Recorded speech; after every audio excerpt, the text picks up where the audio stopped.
The little girls' going-away party was crowded and brief.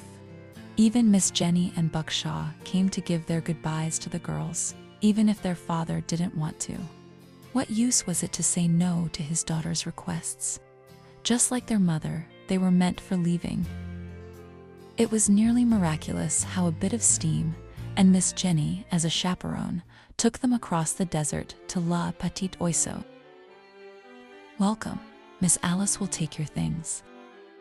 Virgie could barely believe her luck. The moment she saw no, smelled no, experienced the walls of her dream school, she knew she was at home.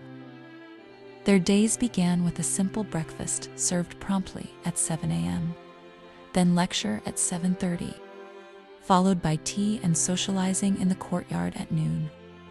From 1 p.m. to 5 p.m., the girls would partake in various activities that would aid them in their womanly lives, such as flower arrangement, gardening, singing, stitching and knitting, painting, French and German, elocution, and music.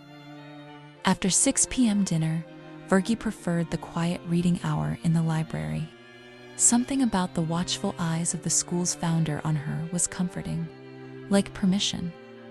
The school for little birds didn't admit blacks, but women are meant to keep secrets. But something began to happen to the little sisters. As Virgie became immersed in her difficult studies of history, language, arts, of music and theater and poetry, she saw something she lacked. For the very first time, her sister Irma was first. Not only was she well liked, but Irma did well in school. Too well. Irma had been apprehensive about this boarding school scheme, but she liked it in the end. The clothes were stiff, but pretty. She loathed the scheduled days written there on the wall, but loved the courses. The violin and painting and friends were amazing. School felt effortless to Irma. Violet was the daughter of a real-life diplomat. She wanted to write poetry, and she was kind and gave her a draft of her first book. And when Violet got ill and was sequestered, Irma arranged for a reading of her book.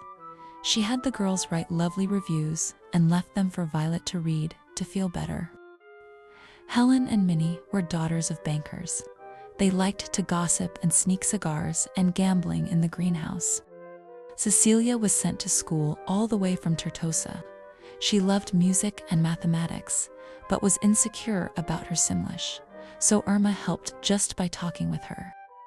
She didn't notice at first that distance had ruptured between Virgie and her, not until they argued all the time. "Can you not even take school seriously, Irma?" "I am." "You are not. You barely study, and with one slip-up, we're expelled." "We aren't here to make friends. We're here to better ourselves. Know your place." The years passed there. Parents came to visit their progeny and check on their progress. Never their own father, though, who was apparently too busy. Grand holidays and birthdays were spent with gifts and music. Exams and stresses were all crammed into these walls. One by one, they all became women. Virgie just barely surpassed her sister and graduated top of their class, while Irma got second. And in those final days, two determinate questions were posed. Miss Reese asked, "Miss Virgie Little, would you like to stay on as a teacher here at this school?" And Minnie asked, "Irma, would you like to travel with my family for a little while after graduation?" Which little do you choose, Irma or Virginia?